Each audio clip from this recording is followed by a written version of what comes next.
6절에서 10절까지 보겠습니다. 고로새서 2장 6절에서 10절 말씀까지입니다. 그러므로 너희가 그리스도 예수를 주로 받았으니 그 안에서 행하되 그 안에 뿌리를 박으며 세움을 받아 교훈을 받은 대로 믿음에 굳게 서서 감사함을 넘치게 하라.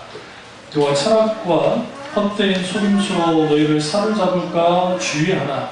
이것은 사람의 전통과 세상의 초등학문을 따르며 그리스도를 따름이 아니니라. 그 안에는 신성의 모든 충만이 육체로 거하시고 너희도 그 안에서 충만해졌으니 그 모든 통치자와 권세의 모이시니라. 아멘. 말씀 제목은 균형 잡힌 신앙생활입니다. 말씀 제목은 균형 잡힌 신앙생활입니다. 우리가 신앙생활 하면서 아주 중요한 게 있는데 그것은 뭐냐면 균형을 잡는 겁니다. 우리 시소 아시죠? 시소? 어렸을 때 시소 많이 타보셨죠? 시소 할 때 이제 공원에 이렇게 국가에서 만들어낸 시소는 뭐 잘 맞춰져 있는데 이제 어렸을 때 친구들이랑 판자떼기 있으면 그렇게 하고 우리가 막 놀다가 이제 나무 부러져서 뭐 이제 넘어지기도 하고 막 그랬거든요. 아주 재밌게 탑니다. 근데 문제는 이제 뚱뚱한 애들이 이제 있을 때 이게 삐까삐까 이게 옆으로 딱 비껴 나가면 그냥 같이 이제 넘어지거나 그래요. 신기한 것은 크게 안 다쳐요. 그렇게 심하게 놀았는데도 우리 우리 헌이는 저기 강합니다. 제가 어렸을 때 놀았던 걸 여러분이 보시면 기절할 정도로 놀았어요. 나무 뭐 올라가면 기본이고 뭐 저기 3층 저기 굉장히 높은데 막 그때는 무서움이 없었나 봐. 애들이 뭐 어려서 그래서 능지 그게 안 되니까 그렇게 하다 보면 이제 통나무를 이렇게 있으면 그 통나무 이렇게 이제 태풍이나 쓰러지면 이렇게 있거든요. 그러면 이제 그 위를 갖다 이렇게 막 균잡아서 가는 거야. 재밌어요. 막 뛰어가는 거예요. 걸어가면 안 돼. 거기서 무릎 깨지고 막 그러면서 막 놀아요. 우리가 신앙의 균형을 잡는다는 것이 왜 중요하냐면 신앙의 균형은 삶과 그 다음에 교회에서의 신앙생활의 균형이 있어야 됩니다. 그러니까 과거에는 모이기를 힘썼기 때문에 한국교회가 그래서 많이 모였잖아요. 교회에 자주 예배드리고 자주 공적으로 아버지께 나와서 예배를 드리며 그러거든요. 우리나라에 뭐 수만 명이 모이는 교회라 할지라도 수요 예배 같은 경우에 1000명도 안 모입니다. 사실. 그러니까 교인 수가 수만 명이라 할지라도 수요 예배 같은 경우에 1000명이 모여요. 1000명도 안 모여요. 300~400명 모일까요? 그 정도. 그러니까 과거에 비해서 갈수록 하나님 앞에 나와서 예배 드리는 그 시간들이 많이 줄어듭니다. 물론 뭐 한국교회 전통이 이제 한국에만 수요 예배, 금요 찬양, 그 다음에 그리고 뭐예요? 새벽 기도가 있는 것이지 다른 데는 이제 그렇진 않아요. 그럼에도 불구하고 그들만의 기도 모임은 따로 있고요. 또 성경 공부 모임도 따로 갖기도 하고 외국이라 할지라도 그리고 주로 예배가 이제 미국 같은 경우에 남침내외나 좀 보수적인 기독교 같은 경우에는 예배 시간이 한 3시간 정도 돼요. 경배와 찬양 한 시간 1시간 하고 그다음 목사님 설교가 1시간 넘게 하고 나머지 이제 뭐 헌금한다든지 뭘 한다든지 광고한다든지 그러면서 예배가 끝나고 당연히 중식은 안 줘요. 이 밥 주는 나라는 우리나라밖에 없어요. 예배 끝나고 밥 주는 나라는 우리나라밖에 없어요. 그만큼 우리는 식탁교제, 이 테이블 펠로우십이라고 하는데 식탁교제 아주 중요하죠. 그러죠. 여러분 터키 가서도 여러분 얻어 먹었다며 한국교회가 그러니까 터키에서도 밥은 나눠 먹는 거야. 그러니까 그게 이제 한국교회의 이제 그런 전통이 됐죠. 근데 이제 신앙의 균형은 삶과 우리가 교회에서의 신앙의 균형이 필요하고 영적인 측면에서도 그렇습니다. 영적인 측면에서 하나님의 말씀의 한 축과 또 하나는 성령의 강력한 역사라고 하는 한 축이 필요합니다. 근데 그 한 축과 한 축이 그러니까 말씀과 성령의 조합, 균형이 이렇게 잡히면 괜찮은데 한쪽으로 치우치면 문제가 생기는 거예요. 대표적인 게 대부분의 그 교회가 아주 보수적인 기독교는 성경 공부 혹은 말씀하면서 한 줄을 치우쳐요. 이런 교회도 있어요. 예배보다는 성경 공부를 아주 중요시 여기는 교회가 있습니다. 그거는 그 본질이 호도되는 거예요. 우리가 성경 공부하는 이유가 뭐예요? 성경 공부를 통해서 인격 주신 하나님을 알고 말씀의 진리의 말씀을 깨달아서 그 내가 알게 되신 하나님께 영광을 드리기 위해서 예배 드리기 위해서 성경 공부하는 거거든요. 그러니까 주로 성경 공부하는 모임, 무슨 모임 하면서 그런 건 열심히 하는데 정보로서도 이해하고 지식으로도 아는데 실제로 뭐가 없냐면 그들을 이 말씀 가운데 이끌 수 있는, 이끌어가는 강력한 뭐가 없냐면 이 힘이 없어요. 엄밀히 말하면. 오히려 그게 성령에 관한 역사가 있어야 그걸 가능하기 때문에. 그러니까 우리가 아멘 할 때 하나님께서 우리를 구원할 줄 믿습니까? 아멘 다 해요. 아브라함을 갈 바를 알지 못하다가 온 아브라함을 주님이 이제 인도하셨는데 우리도 인도하기 믿습니까? 아멘 해요. 지식적으로 동의해요. 근데 정말 우리가 갈 바를 알지 못할 때 하나님 의지하냐? 믿냐고요. 그건 별개의 문제로 다가와요.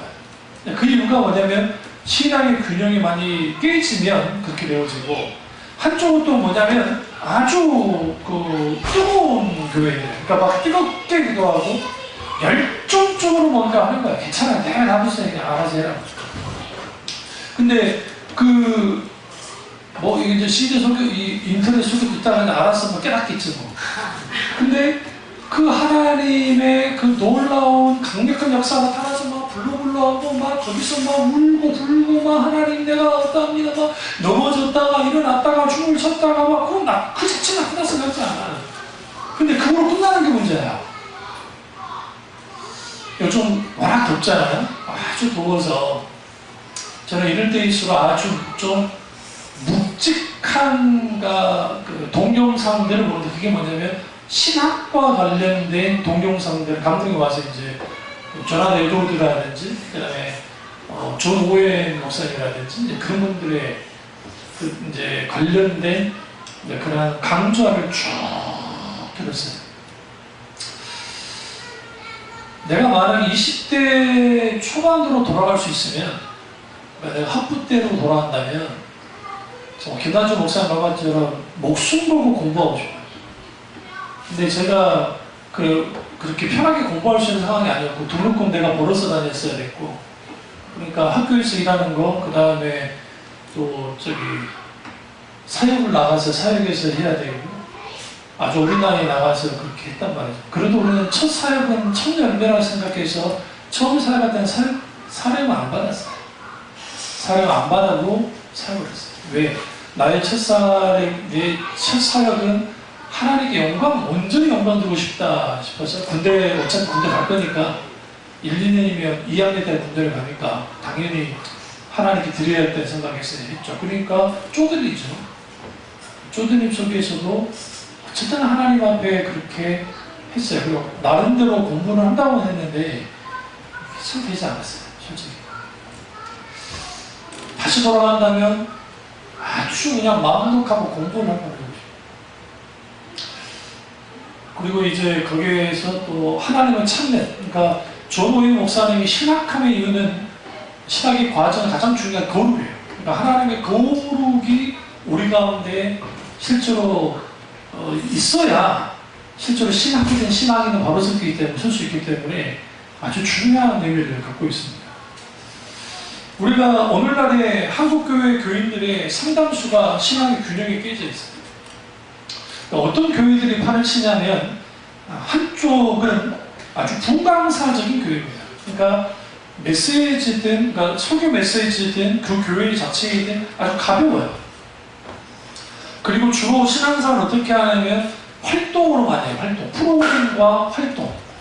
그러니까 이런 프로그램, 이런 활동을 통해서 그들이 각자 뭐를 하냐면 소위 말하는 신앙생활을 해나가는 거예요. 그리고 강단에서 선포되는 메시지 또한 어떤 의미냐면, 그러니까 우리 인간의 근본적인 하나님의 진리의 말씀과 관계되어져서 그 진리의 말씀을 쫓아서 나오는 그런 것이 아니라, 어떻게 하면 현실의 삶 속에서 하나님의 복을 받아서 하나님의 놀라운 역사 가운데 있어서 내 사역이 잘 되고 내 자녀가 잘 되고 내 가정이 잘 되고 뭐가 잘 되어지는 일종의 현세적인 그 기독교로서의 그런 신앙사라기를 원하는 거예요. 그러니까 그러다 보니까 모든 관심사가 이제 그들이 원하는 복, 그들이 원하는 어떤 그 소위 말하는 그 뭡니까 필요로 하는 것들을 그걸 원하는 거예요.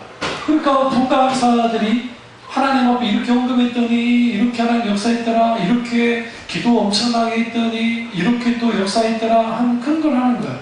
현세에서 일하는 일들. 그게 무조건 틀렸다는 게 아니고 나쁘다는 것도 아니에요. 문제는 뭐냐면 그것으로 끝나는 게 문제예요. 여러분이 기도를 했는데 하나님 응답을 줘요. 네, 어떤 응답을 받았어요? 응답받아 얼마나 감사해요. 하나님 앞에 감사한금 드려요. 한국 교회는 응답받고 감사한금 드린 거로 끝나는 거예요. 그 이후에 열매를 봐야 돼요. 이 기도를 연장시켜야 돼요. 하나님이 이제 예를 들어서 뭐 대학에 붙었다 그러면 이제 하나님 대학 붙게 해주시면 너무 감사합니다 하나님. 그 누구나 다 똑같이 할 수 있어요. 불교 신자이나 누구도 똑같이 하잖아요. 근데 그 대학 생활 속에서 아주 깊이 주님을 만나고 하나님 내 가운데 있으면 그건 정말 귀합니다. 그게 지금 군대 가 있는데 조카인지 그래요. 우리 형 아들 녀석이. 그러니까 공부를 아주 못했어. 우리 교리보다 못했던 것 같아. 그런데 하나님 은혜 가운데 대학이 붙었네.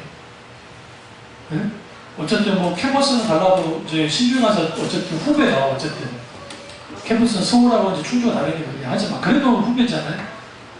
그래서 갔는데 어쨌든 1인적으로 적금 자금금 해가지고 이 녀석이 돈 든 게 100만 원도 안 들었어요. 뭐 100만 원이 뭐예요? 등록금 든 게 이때까지 등록금 든 게 뭐 몇십만 원 되나? 2년 동안 지금 군대 가 있어요. 그러면서 그 2년의 기간 속에서 하나님을 깊이 만난 거예요.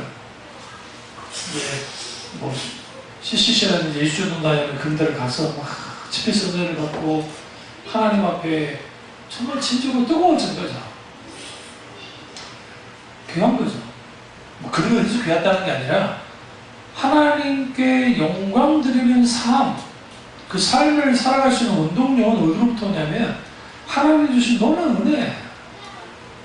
근데 그 힘들고 어렵고 똑같지만 거기에 하나님 함께 하신 은혜가 있고 그러면 잘 보세요. 군대 전에서 내가 신앙생활 했을 때나 군대 가서 신앙생활 했을 때랑 똑같아야 돼요. 아니 환경은 바뀌고 신앙생활 불편하긴 하지만 그래도 내가 영적으로 내가 더 떨어지면 안 돼요. 그런데 상당수 소위 신앙이 좀 좋다고 하는 애들이 군대만 가면 신앙이 무너지고 깨지는 경우가 많고 반대로 아주 예수 안 믿었다가 그러니까 군복 목사님을 잘 만났거나 군종을 잘 만나가지고 거기서 은혜 받아가지고 그게 목사님 되신 분도 있고 막 그래요. 그러니까 그런 경우도 있고. 근데 상당수가 언제 이제 처녀 총각들이 언제 신앙이 무너지냐면 남자들은 주로 군대 갔을 때 많이 무너지고 여자들은 시집 갔을 때. 시집을 딱 가서 안 믿는 남편이나 아니면 신앙이 별로 없는 남편한테 가면 일단 신앙이 많이 뒤로 물러서요. 응? 그리고 애를 낳잖아요. 이제 이용규 선교사의 말만 따라 아주 지옥과 같은 모자식을 15년 같이 있는 거예요. 거의 10년 같이 있는 거예요. 15년이라는 말은 무슨 말이냐면 애를 줄줄줄 낳으면 15년 내요. 그 집에 4명이잖아요. 그 집에 4명이니까 사모님이 15년 동안 같이 있었어요. 애가 지금 이제 고등학교 들어가거든요. 이번에 얼마 전에 이제 그 사모님이 이제 탈퇴하셨대. 모자식을 탈퇴해서 제대로 이제 예배를 드린다고 하는데 잠옷이. 근데 그런 것처럼 거기서 무너지는 거예요. 또 이런 케이스도 있어요. 그 유학생들을 중심으로 한 교회, 한인교회가 참 잘 돼요. 그 이유가 뭐냐면 막상 한국의 길을 가보면 한국 공부도 힘들지만 보이지 않는 차별들이 있어요. 솔직히.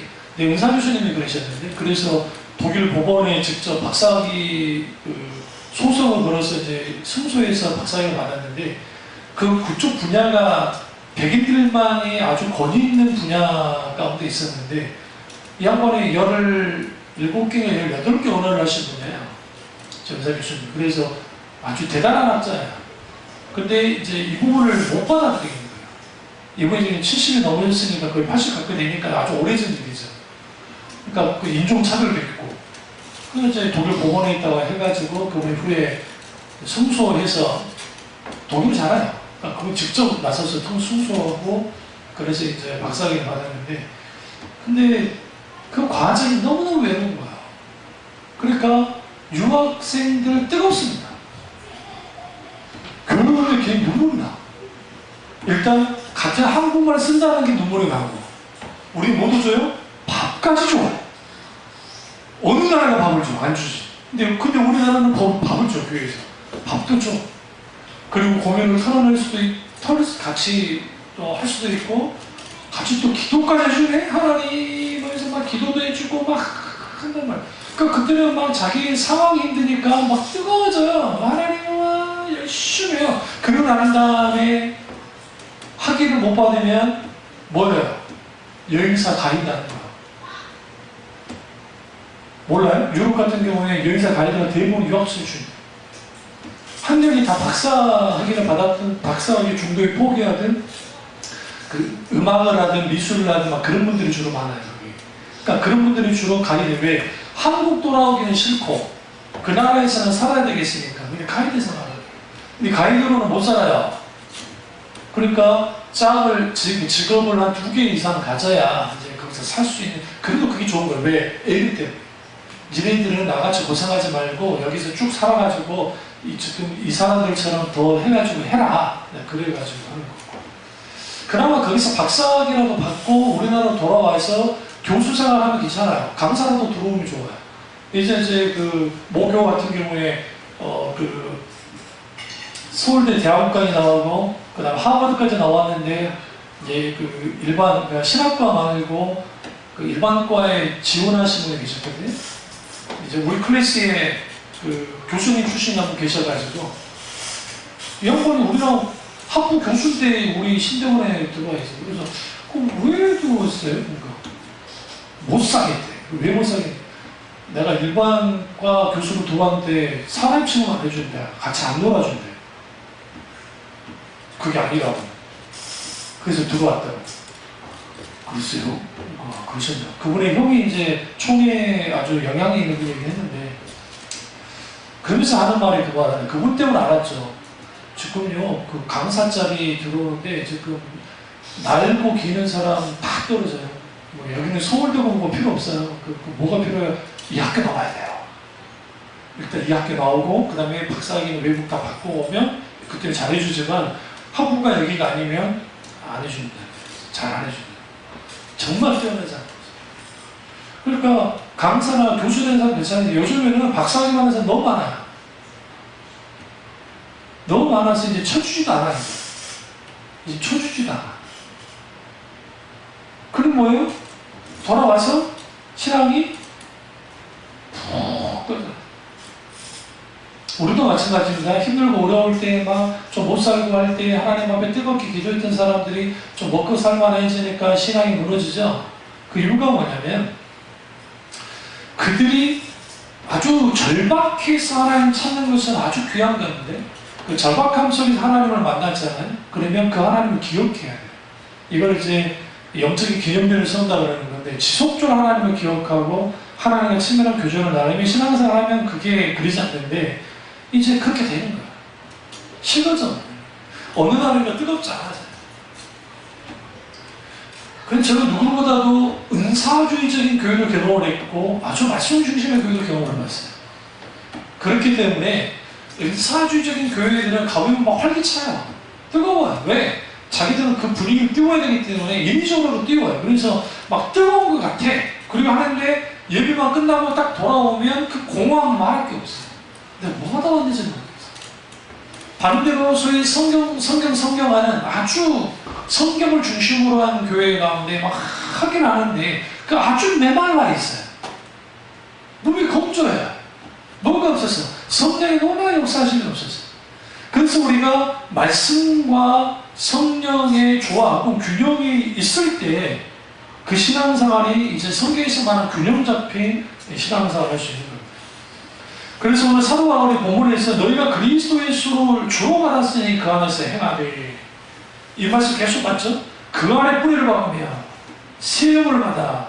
여기서 우리가 필요한 게 예수 안에서 뿌리를 박아야 되고, 우리 믿음이, 그리고 세움을 세워져요. 그래야 거기에서 뭐가 되느냐? 8절 보세요. 누가 철학과 헛된 속임수로 너희를 사로잡을까 주의하라. 그 다음에 두 개는 뭐냐면 사람의 전통, 첫 번째. 두 번째는 세상의 초동망을 따릅니다. 그러니까 사람의 전통과 그러니까 초동학문을 따르는 것들이 우리가 있게 돼요. 여기서 우리는 이제 초동학문이라는 표현을 썼는데 가정교사, 그러니까 소위 말하는 아주 기본적인, 그러니까 우리가 이 세상을 살아갈 때 사람은 무엇으로 사냐 하면 밥 먹고 사는 거지. 일차원적인 사람들은 밥 먹고 사는 거지. 아니라 사람은, 조금 고상한 사람은 사랑을 먹고 사나. 사랑만 먹고 사냐? 아니라 세 번째는 인간은 인간됨에 대한 어떤 깨달음, 구도적인 삶을 살아야 된다. 그래서 이제 어떤 수도사적인 어떤 것을 주장하는 사람들도 그런 것 같아요. 각기 막 그런 걸 주장하거든요. 근데 예수 믿는 사람들은 왜 살아요? 우리 왜 살아요? 그냥 부모 밑에 태어났으니까 사는 거예요? 저나 여러분이 살아가는 이유가 뭡니까? 자식 때문에 사십니까? 그럼 자식 없으면 못 살겠네? 부모 때문에 삽니까? 부모 없으면 못 살겠네? 남편 때문에 삽니까? 아니면 아내 때문에 삽니까? 그럼 둘 다 없으면 못 살겠네? 왜 우리는 사는 걸까? 왜 살까요? 이걸 좀 더 쉽게 말할까요? 왜 살아야만 합니까? 왜 살아야 하죠? 응? 그 이유는 뭐냐면, 제가 인생이라는 설교를 제가 했었는데요. 인간의 첫 번째 하나님께서 인간으로 창조하는 목적이 뭐냐면, 교제하는 인생으로서 창조하는 거예요. 그러니까, 우리가 왜 사느냐? 하나님과 교제하기 위해서 사는 거예요. 이렇게 말하면, 그럼 우리 인간의 인간성 없는 거, 그 말 아니에요. 우리가 하나님이 우리에게 생명을 주셨고, 우리가 숨쉬도록 했고, 살아가도록 했어요. 살아갈 수 있는 지구라는 환경을 또 주셨잖아요. 그러니까, 하나님 그분과 교제하는 인생, 함께하는 인생을 주님이 살도록 하기 위해서 우리에게 이 땅에 태어나게 하신 거예요. 그러니까 내가 살아갈 이유는 뭐냐? 하나님과 교제하기 위해서. 조나단 에드워드 목사님은 어디서 유명하냐면 신학자이긴 하지만 철학으로 유명해요. 그분이 아주 유명한 철학자입니다. 그리고 그분이 미학, 그리고 하나님의 그 아름다움에 대해서 누구보다도 정말 우리가 표현할 수 없는 그분까지 들여다봤던 분이 조나단 에드워드 목사입니다. 조나단 에드워드 목사님은 제가 학부 때 마틴 루더스 목사님 책을 읽다가 이제 조나단 에드워드에 대한 어떤 그때는 지금 부흥과 개혁사라는 아직 있지도 않을 때이기 때문에 조나단 에드워드가 누군지를 잘 그렇게 크게 유명하지 않을 때. 근데 이제 그게 비춰졌어요, 학부 때. 그리고 이제 그분의 편전, 그러니까 그분의 자서전 비슷한, 자서전 아니고 전기 글을 제가 읽으면서 아주 뜨거워졌던 경험이 있어요. 그래서 제가 그래서 조나단 에드워드 목사를 제가 이제 아주 흠모하거든요. 근데 그런 분들이 에드워드 목사님이 얼마나 날카로운 분이었냐면 그렇게 사교적인 분이 아니었대요. 사교적인 분이 아니어서 가까이하게 넘으면 당신인 거예요. 어느 날 이제 교회 종탑이 무슨 일인지 몰라도 탁 떨어져 버린 거예요. 종탑 줄이 끊어져가지고 사람은 안 다치고 이제 밑에 떨어져가지고 이제 교인들이 막 이게 무슨 일이야 웅성웅성하다가 어떤 교인 하나 그러다잖아요. 저거 왜 떨어졌는지 알아? 사람들이 당신 아냐고. 그게 목사님이 째려봐서 그래. 무슨 말이냐면 목사님이 눈매가 매서워가지고 응? 가까이 넘어가는 음식이 막 냉기가 확 쳐다보기만 냉기가 그러니까 목사님이 째려봐가지고 끊어져 버렸대요. 동남 없는데 그만큼 목사님은 그런 분이에요. 근데도 제1차 대각성 운동이 누굴 통해 일어났어요? 전하는 네드워즈를 통해. 그분은 대학 교수이자 목사님이셨는데 그분을 통해 열강을 중심으로 해서 하나님의 강력한 놀라운 역사가 나타났어요. 그 배경은 뭐냐? 그분이 젊으시부터 하나님의 말씀을 강력하게, 그러니까 정말 연구를 했고, 그리고 동시에도 성령의 강력한 역사가 함께 있었어요. 그래서 하나님이 그분을 통해서 하나님의 일들을 이루십니다. 마찬가지로 우리가 신앙생활 할 때에 신앙의 균형을 잡아야 되는데, 그를 위해 반드시 내가 왜 태어났고 내가 왜 살아야 되는가, 결국 내가 하나님과 교제하게 되고, 왜 우리가 교제를 해야 돼요? 이제 그게 중요하잖아요. 그냥 교제하는 게 아니잖아요. 왜 교제해야 돼요? 그분을 알고 살아가기 위해서. 알고 살아가기 위해서.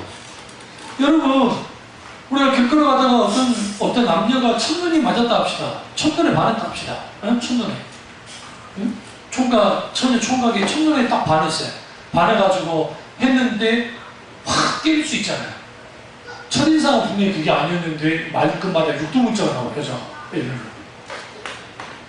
속았구나. 그러지 않을까요? 아주 조각 같은 그 외모를 갖고 있는데 더더욱 지저분하게 짝이 없어요, 이들에서. 그러면 뭐가 돼요? 내가 속았구나, 하죠? 근데 우리가 성급하게, 그러니까 연예인들이 특별히 그 어떤 작품 속에서 작품에 빠져가지고 연애를 하고 결혼하잖아요. 그런 케이스가 깨질 확률이 높아요. 왜냐하면 그 작품에서의 그 이미지로 서로 이미지를 만들었기 때문에 그 이미지를 깨지 않는 사람이 가겠지만 깨는 순간 이제 자칫 잘못하면 끝장이 날 수 있어요. 그런 것처럼 우리가 하나님과의 관계 속에서 내가 하나님과 교제하는 이유가 뭐냐? 그걸 알고 살아가는 거예요. 그럼 그분을 어떻게 하냐? 깊이 알아요. 우리가 하나님을 알면 알수록 나를 알게 돼요. 나를 보게 돼요. 얘는 제 말이 아니에요. 카빈 쌤도 그랬고, 제가 전전원 글을 쓰면서 그때 카빈 쌤이 이런 말을 아직 못했었는데, 전전원을 제가 한때 실존주의 철학자들에 대한 영향을 많이 받던 사람이라 특별히 키르케고르, 슈에는 키르케고르의 영향을 받았기 때문에 쭉 보면서 하나님을 알아야 인간이 나를 알 수 있구나 알았어요. 그리고 그 말씀을 깊이 들여다보시죠. 그 대표적인 모세가 떨기나면서 하나님 만나서. 근데 어느 날 이제 칼빈 선생님의 글을 보다가 거기에서 하나님을 알아야 인간 자신을 알 수 있다 하는 거. 그러니까 나만 깨닫는 게 아니고요. 나 혼자 깨닫는 게 좀 많이 있거든. 알고 보니까 나보다 몇 배 더 전에 이미 깨달고 있던 거지. 그거죠. 그럼 왜 우리가 하나님을 사랑하고 알게 되면 뭐가 있기 때문에 그렇습니까? 거기에 인생의 참 기쁨과 행복이 거기 있어요.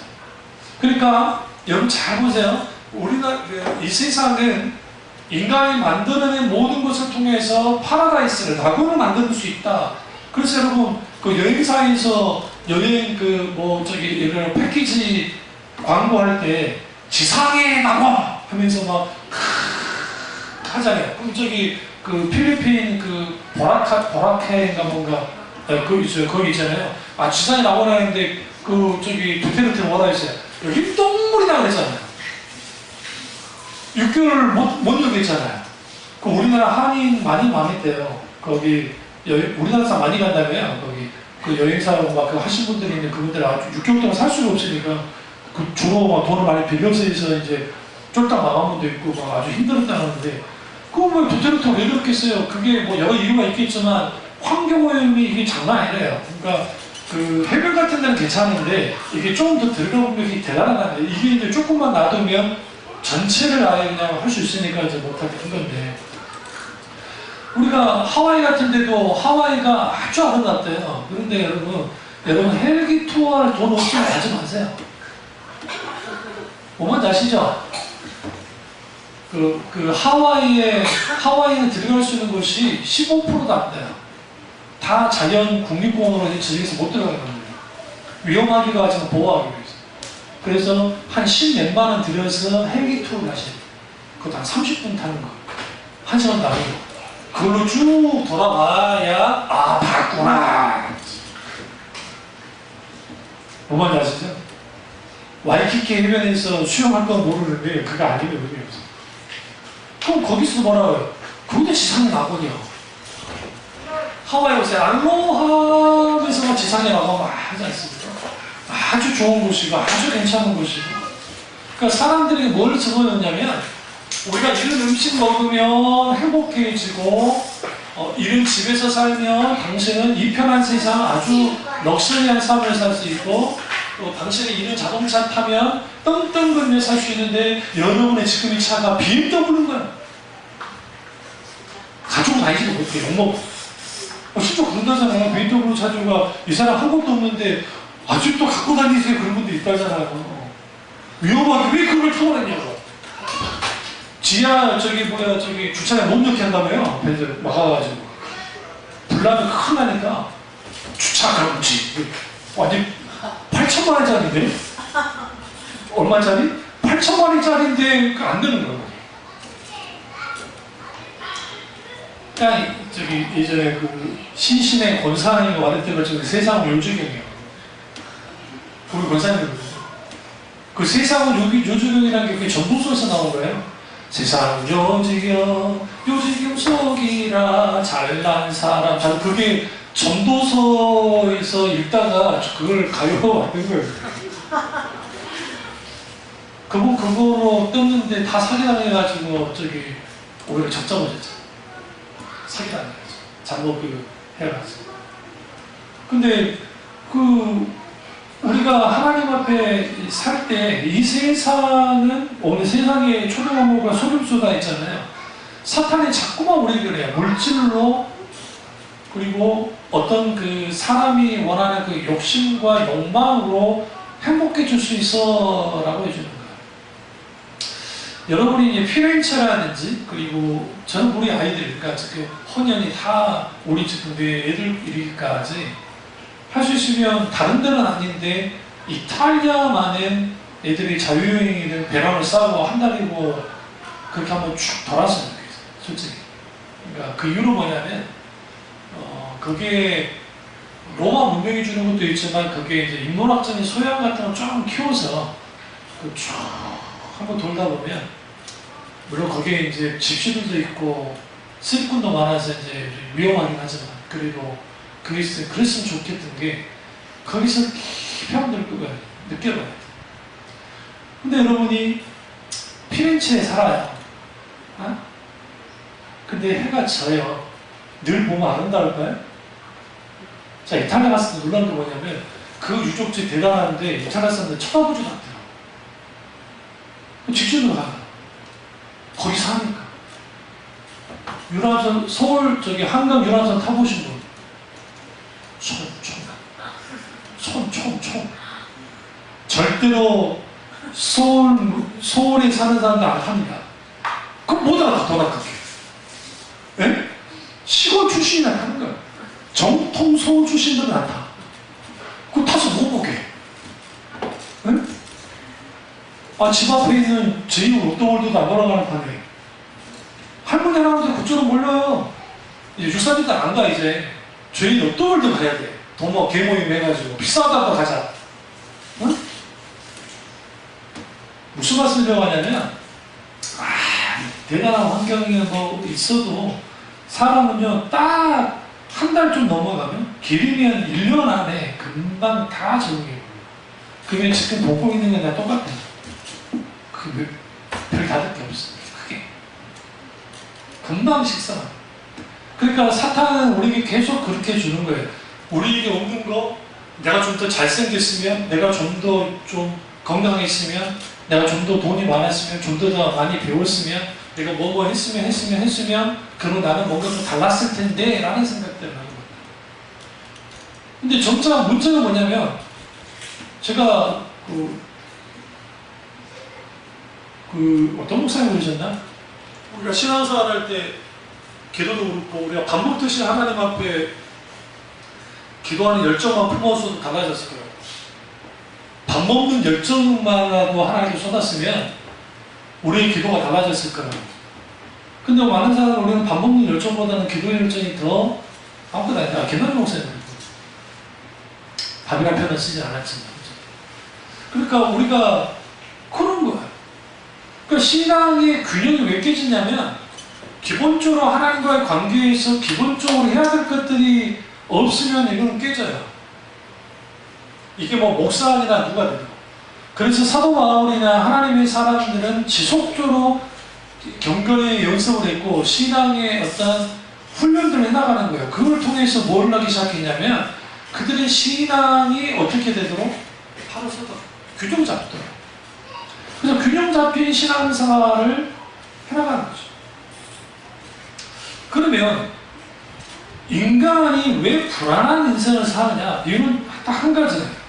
하나님을 떠나는 인생이기 때문에. 여기서 이제 문제는 뭐냐면 예수 믿지 않는 사람은 떠나는 인생인데 이제 이 사람이 그 예수님을 믿어요. 영적인 고아는 아니에요. 그런데 고아처럼 믿는 사람. 그러니까 하나님을 믿긴 믿는데 하나님 안에 있는 고아예요. 이게 관계가 없습니다. 신뢰는 교제는 관계가 없습니다. 그러니까 이러한 속에 있는 사람들이 신앙생활을 어떻게 나가냐면 종교적으로 하든 자기식으로 하는 거예요. 자기식. 편할 대로. 자기 편할 대로. 자기가 오르면 되는 거예요. 그러니까 지금 신천지가 제가 대학원 다닐 때 뭐 신천지가 잘 들어보지도 못했어요. 솔직히. 제가 대학원 다닐 때. 물론 과천에 있는 그 장막절 그 쪽에 있는 그 이단이라는 것은 알고는 있었는데 이렇게 크진 않았는데 지금 20만 명이 넘습니다. 신천지 교수가 20만 명이 넘었다고요. 그들이 주장했던 14만 4천 명은 넘은 지가 옛날이에요. 그러면서도 불구하고 아직 14만 4천 명이 채워지지 않았다고 그러죠. 20만 명이 넘긴 하는데 니네들 중에 진정한 증인의 수에 가입은 아직 못한다 하면서 이제 그렇게 이제 하는 거예요.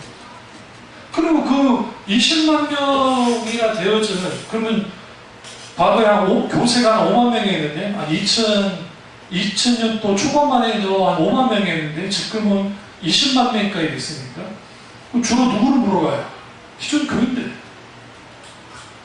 기존 교인들을 물어간 거예요. 왜 그들이 넘어갈까요? 여러분 성경 말씀의 아주 그냥 기본만 알아도 그러니까 이걸 기본 신앙만 가져도 절대로 뭐 할 수 없냐면 이단에 빠질 수가 없어요. 그런데 왜 빠지느냐? 뭐 잘해주니까 그럴 수도 있지만 성경을 몰라도 너무 모르는 거예요. 무지하는 거예요. 소위 말하는 뜻풀이, 영적인 풀이, 비유풀이라는 것에 넘어가는데 그 계시록 풀이하는 걸 잠깐 제가 보니까 그 동영상을 보니까 아주 웃긴 거예요. 그러니까 우리 교회는 그나마 계시록 여기 이제 그 수요일 때 못 나와서 그렇지만 제가 계시록 강좌를 거의 한 6개월 이상 해서 다 했었는데 1장부터 마지막 장까지 계시록 전체 못 했어요. 근데 그 계시록을 쭉 보면 그렇게 볼 수가 없는데 그렇게 짜집게 해서 그렇게 맞춰요. 그러면 그게 확 뭐가 안 됐기 때문에 하나님의 말씀에 대한 무지가 그걸 넘어가는 거예요. 박옥수라든지 그 다음에 뭐 보험파 권신찬 그쪽 유배원 계열 그리고 그 외에 뭐 요호와 증인 그런 사람들을 이야기를 하다 보면요 처음에 큰 차이 못 느껴요. 자기들 색깔을 드러내지 않기 때문에. 그러다가 쭉 들여다보면 이단이라는 게 한자로 이 다르리 끝단이라는 게 끝이 다르다는 뜻이에요. 끝이 달라요. 그러니까 99%는 맞아도 1%가 틀리면 일이라는 거예요. 근데 99% 맞는 거만 일단 말했다가 후에 자기들의 교리를 드러내는 거예요. 그때는 늦어요. 왜 늦냐면 쇠뇌가 되기 때문에. 쇠뇌가 돼가지고 그게 쭉 넘어와요. 제가 여러분한테 숙제 줘가지고 그 박옥수 집회 가가지고 뭐가 문제인지 한번 알아봐라라고 한번 제가 보내면 여러분 분별 못할걸요? 왜 분별 못한 줄 아세요? 거기서 오픈하지 않아서가 아니라 오픈해야 근데 잡아야 되는데 그걸 잡을 수 있는 소위 말 적어도 로마서 로맛을 정확하게, 그러니까 정확하다는 표현보다는 로맛에 대한 이해가 있으면 잡을 수 있어요. 그리고 교리적으로 그러니까 구원론에 대한 교리든 그 교리가 확실하게 교육이 되어 있으면 잡을 수는 있어요. 그게 아니면 못 잡아요. 이거 박집사님 마음 안 따라 예전에 갔을 때 크게 틀린 게 별로 없던 것 같은데 그 말이 맞는 거예요. 표준도에서. 왜 그러냐면 거기는 완전히 자기 색깔을 일단 드러내지 않아요. 그러나 넌지시 교리들을 드러내요. 제가 그래서 신학생 때 박우수 집회를 가서 직접 체크를 해봤대요. 체크를. 뭐가 어떻게 되는지. 그때 내 체크에 걸린 것만 해도 7개. 굿즈가. 그리고 그걸 가지고 논쟁을 했다. 그 현장에서. 일부러. 했더니 그 목사하는 사람이 나와가지고 막 논쟁을 했거든요. 쥐도 성경 가지고 나도 성경 가지고. 왜 이렇게 다르냐 그랬어요. 지금 당신이 잘못된 교리에 빠졌습니다. 그래서 대표 나한테 하는 소리가 당신 구원 받았냐? 받았다. 며칠 받았냐? 나는 그 경험이 있거든. 내가 구원 받은 안 되지만. 1980 몇 년도 며칠 날 몇 시에 그때 성령의 강력한 말씀 가운데서 이런 역사가 있었다. 당신은 여기 있을 때 기존 교회에 있을 사람이 아니다. 당신은 우리를 넘어와야 된다. 내가 웃기는 소리 하잖아요. 왜 그런 소위 말하는 그런 것들을 하냐면 진리의 말씀을 아는데 한국교회 교인들이 얼마만큼 시간을 쓰나. 여러분이 성경 공부를 위해서 애들 국가공부 가르치는 걸 빼놓고 여러분의 개인의 경건을 위해서 성경 공부 책을 사서 한 번이라도 본 적이 있나요? 없죠. 여기 지금 제 책 가운데 그래도 지하에서도 살아남은 그 책이 있어요. 그거 내가 두꺼운 책, 비싼 책, 내가 정말 학부 때 아껴 싼 책이라도 우리 집에 갖다 놔가지고 살아남은 책이 있는데 그게 뭐냐면 성경을 창세기부터 계시록까지 주해를 해놓은 책이 있어요. 주석과는 달라요. 아주 쉽게 그런 책이 있으니까 그런 책으로라도 봐도 괜찮아요. 한국교회 하도 성경을 안 보니까 독학 성경이라는 게 맞아요. 여기 있어요. 무슨 장로님이 썼던 무슨 또 성경 공부 교재책이 두꺼운 것도 있고 그런 것이 있단 말이에요. 그게 과거에는 잘 파는데 지금 아예 팔지도 않아요. 오늘날 교인들이 그런 거 보지도 않아요.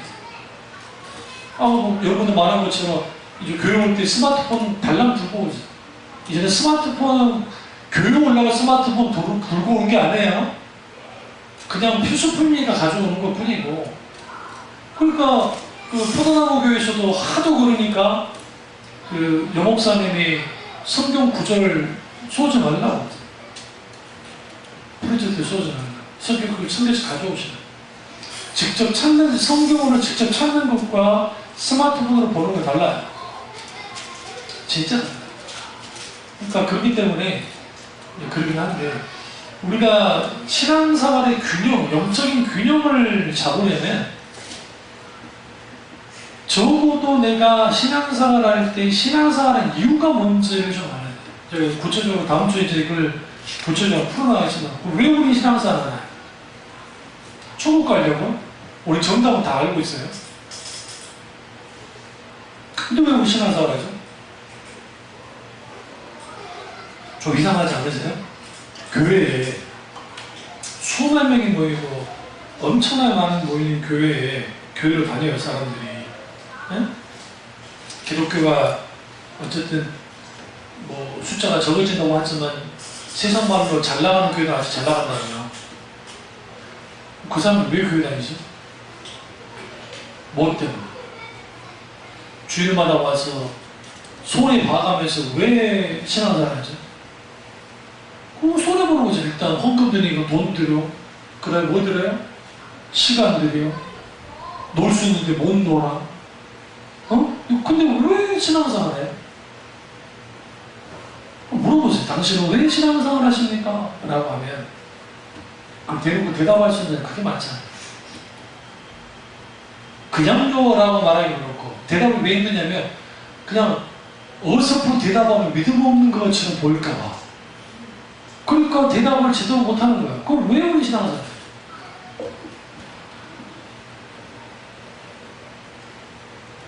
신앙생활하는 이유가 뭘까?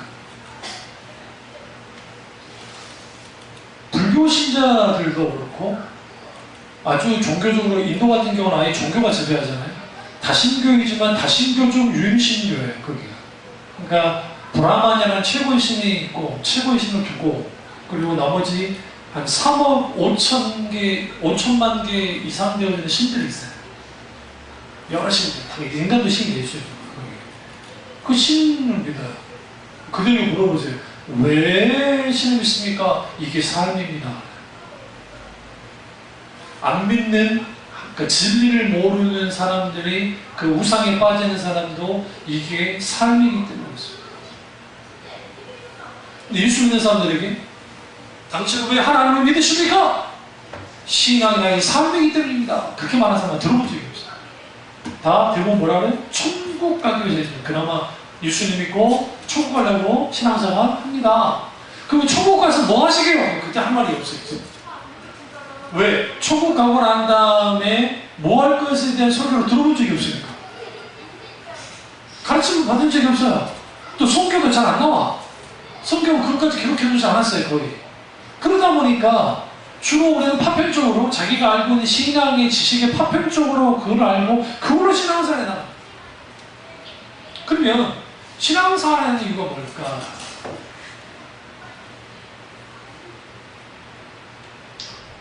신앙생활 편이 그러면 우리가 예수님을 믿는 이유가 뭘까? 잊지 않으면 죽으니까 맞습니다. 단테의 신곡에서 지옥편을 보시면 지옥편에 거기가 1조, 2조, 3조 저기 신과 함께가 1000만 또 넘었잖아요. 근데 그거 비슷한 거예요. 그 비슷한 내용인데 그런데 그게 동양이고 그게 서양이니까 이제 그 내세가 다르긴 하지만 그런데 거기에 1지옥에 누가 있냐? 1지옥에 소크라테스, 플라톤, 아리스토텔레스 이런 사람들이 죽고 있다는 거예요. 왜? 예수 믿지 않은 죄. 그리고 자기 친구들이나 다 여러 개씩 모여놓고 단테가 그랬어요. 그 베아트리체는 천국에 나오고 자기가 사랑했던 여자니까 지도 천국에 갈 거고 그 다음에 지옥 거의 밑바닥에 누굴 둔 줄 아세요? 교황을 뒀어. 교황. 제3지옥이냐 4지옥. 교황. 왜? 타락했잖아요. 타락한 교황. 그러니까 그러면 단테의 신곡은 이탈리아 애들은 학생 때 다 배운대요. 저도 저희 집에 있는데 제가 이런 학교 여러분들 그 책을 딱 빌려줘가지고 한 장을 읽을 수 있으면 제가 빵 사줄 수 있어요. 한 장도 아니고 그냥 한 구절만 보고 이해할 수 있으면 내가 빵 사줄 거예요. 나네. 그래서 김상국 교수님이라고 그분이 연세대 이제 교수님이신데, 신과대 교수님이신데, 그분이 이탈리아 공어를 배웠으면 참 좋았겠다는 말이 들어요. 단테의 신곡을 보고자 했어요. 근데 거기에서 쭉 보시면 인간이 왜 하나님을 믿어야만 하는가? 허구 많은 신들도 많고 하는데 왜 우리는 하나님을 믿어야 됩니까? 그리고 왜 우리는 교회 나와서 신앙생활 해야 됩니까? 응? 박진현 씨처럼 교회 안 다니고 하나님 믿는다면 되는데 칼빈 선생님이 교회를 떠나서는 신앙생활, 신앙을 유지한다는 불가능하다. 그 이유가 있어요. 처음에는 자기가 은혜 받아서 하나님 믿는 것 같지만 이 사람들이 영적 지도를 받지 않으면 다 격기로 가요. 이게 무교주의자들의 특징이에요. 그들이 구원받는다 안 받는다 하나님의 소관이니까 그것까지 말하지 않지만 그게 되는 거고, 그럼 우리가 신앙생활을 하는 이유는 결국은 하나님을 알기 위해서 그래요. 왜 그러냐면 처음부터 끝까지 신앙생활은 하나님을 아는 데 있어요. 살아가는 것, 영원히 사는 삶을 살지. 우리가 영원히 살 때 그냥 사치기 사뽀뽀 막 놀고 하자 근데만 기쁘겠어요? 노는 것도 한두 번이지. 여러분, 백수에게 있어서 일은 뭐예요? 노는 게 일이요. 그러니까 힘들어. 뭔지 아시죠? 막 일반 직장생활 했다가 쉬면 얼마나 꿀심해요. 얼마나 좋아요. 근데 노는 게 일이니까. 근데 천국 가보세요. 천국 가면 천국에 뭐 여러 일이 있겠지만 거기 죽음도 없고 슬픔도 없고 뭐도 없어. 기쁨만 있어. 즐거움만 있어. 이 지상에도 그런 사람이 있어. 누가요? 꼭 꽂은 사람. 미쳐가지고 그거예요? 아니요. 신앙은 혹은 신앙생활은 영원토록 하나님을 알아가기 위해서 신앙생활하는 거예요. 우리가 천국을 가더라도 우리가 믿는, 그러니까 여러분이 생각하는 하나님이 우리가 생각하는 정도의 하나님이라고 생각하면서 믿으면 이거는 아주 하나님을, 아까 전능하신 하나님을 믿는 것과 똑같아요.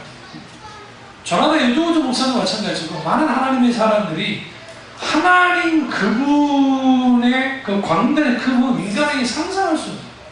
그래서 영원토록 하나님을 알아가는 거예요. 왜 알아가요? 사랑하려고. 하나님을 영원토록 사랑하기 위해서 하나님을 믿는 거예요. 그래서 신앙생활 하는 거예요.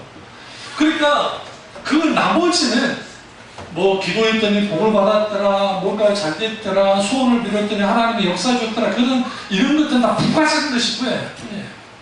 실제적인 것은 뭐냐? 내가 영원토록 하나님을 알아야 되고 알아야만 하고 그런 신앙생활 하는 것이고, 알게 되면 또 영원토록 하나님을 사랑하기 위해서. 마틴 토키 목사님이 이런 소개했어요. 제가 한번 읽어볼게요. 무엇보다 먼저 하나님을 찾으십시오. 그의 영이 당신의 삶 속에 파고들게 하십시오. 삶의 난관과 도전에 답하기 위하여 당신은 하나님을 필요로 하게 될 것입니다. 당신의 인생이라는 배가 마지막 항구에 도달하기까지는 거센 폭우와 무서운 바람과 그리고 심장을 먹게 하는 포악한 파도가 있을 것입니다. 하나님을 믿는 깊고 강건한 신앙이 없다면 불가피하게 몰아닥칠 절망과 피해에 대해 당신은 속수무책일 것입니다. 하나님이 없다면 결정적인 장면이 빠져버린 드라마처럼 당신의 인생은 무의미해질 것입니다. 그러나 하나님이 함께한다면 오늘은 긴장이 가득한 골짜기를 벗어나 내면의 평화가 깃들어 있는 정상으로 날아올 수 있을 것이며 가장 고통스러운 인생의 밤 한가운데서도 반짝이는 희망의 빛을 찾아낼 수 있습니다. 라고 했어요. 하나님을 찾아가자. 왜 찾아내냐? 우리가 신앙의 균형을 잃어버린 가장 근본적 이유는 뭐냐면, 기본적으로 영적인 수단들을 하지 않을 수도 있지만 또 하나는 뭐냐면 하나님과의 관계 속에서 하나님을 매일매일 찾고 매일 하나님과 교제에 나누는 것이 없어서 그래요. 여러분이 기도할 수 있는 시간을 뺄 수 없을 만큼의 마음의 여유가 없다고 한다면 우리는 짝퉁이 시간이라도 주님을 찾아야 돼요. 시간을 쪼개서라도 찾아야 돼요. 때문에 갑자기 어떤 일을 나 혼자 있게 되는 시간이 있으면 그 시간을 잠깐 차 안에 있거나 아니면 어디 있으면 잠깐, 그게 심지어 화장실이랄지라도 주님을 찾으려는 시간을 갖는 그러한 어떤 습관들을 키우면 거기로부터 주어질 하나님을 믿습니다. 아우구스티누스가 이렇게 말했습니다. 하나님은 당신을 위해 우리를 지으셨습니다. 우리의 심령은 하나님 안에서 평안을 발견하기까지 결코 잠잠할 수 없습니다. 라고 했습니다. 누구를 위해 지으셨어요? 하나님 그분 자신을 위해서 지었다. 왜요? 우리와 교제하는 위해서. 왜 교제하나요? 하나님은 알려주고 싶었어요. 그래서 신앙생활이 뭡니까? 라고 물어보면 대부분의 교인들은 이렇게 말해요.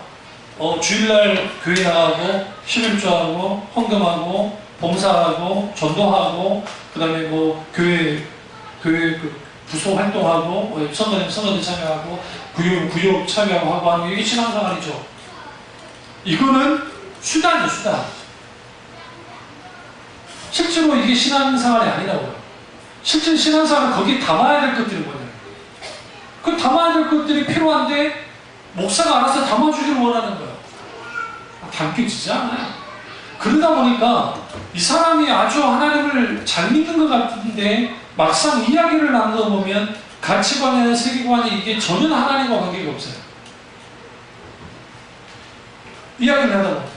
그러니까 결론은 그거예요. 이 사람이 가짜 기독교인이든 구원받지 못한 기독교인이든 아니면 종교인일 수 있어요. 종교인. 아니면 아주 영적으로 어린아이일 수 있어요.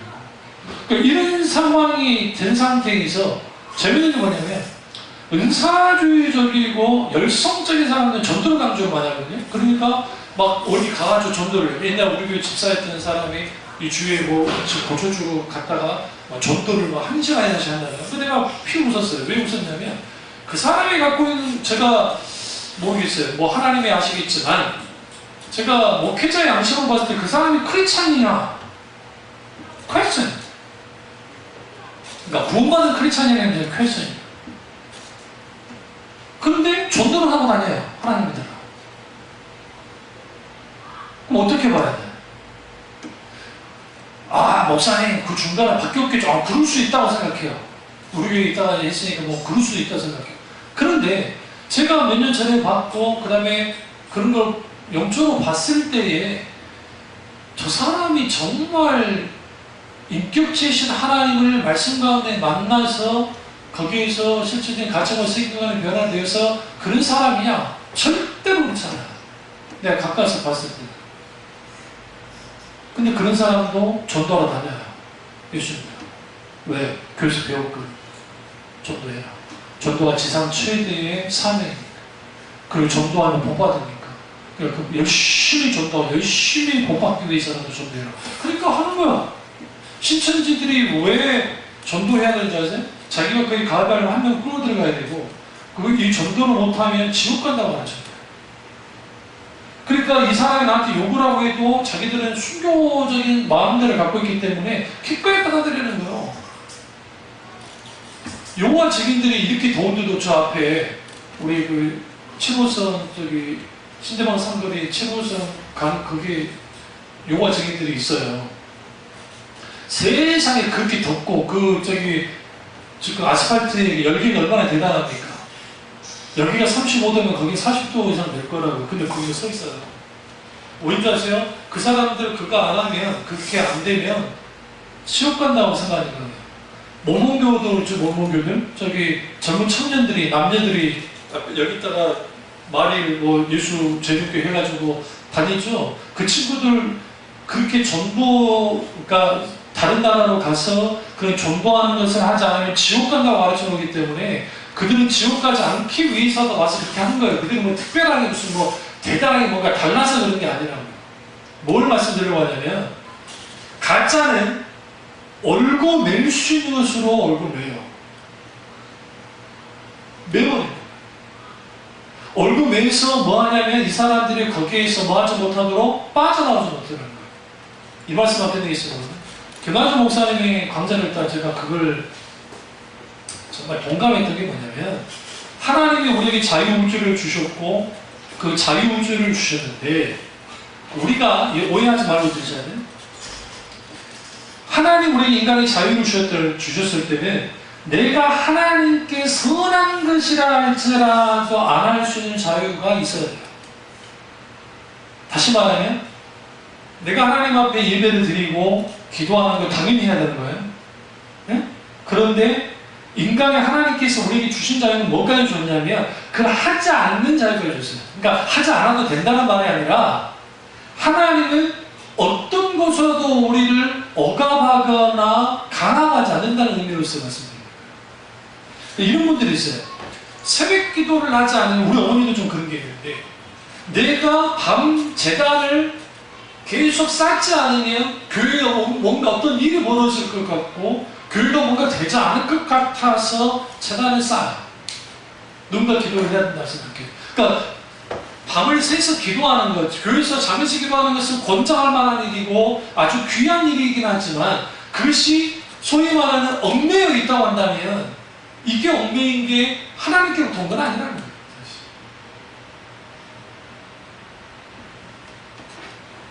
아, 그럼 이제 주일 성수 안 해도 되겠네. 그 말 아니에요.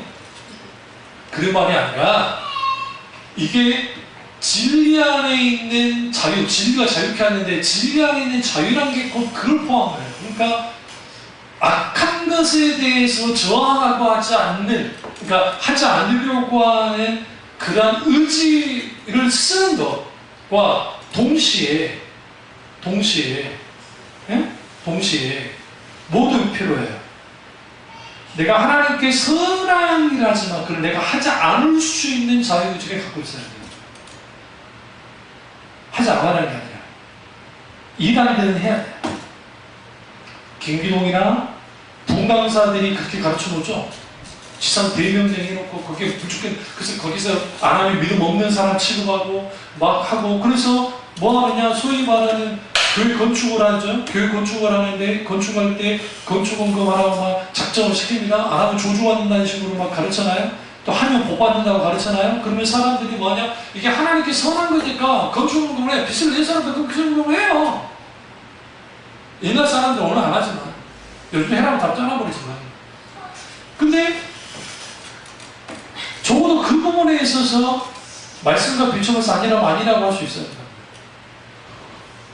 그런 의미에서 우리가 균잡힌 신앙생활을 하려면 적어도 영적인 분별력이 필요하고, 다음 주에는 구체적으로 그럼 어떻게 균 잡힌 신앙생활을 할 것인가 그걸 다루도록 하겠습니다. 기도하겠습니다. 기도하실 때 오늘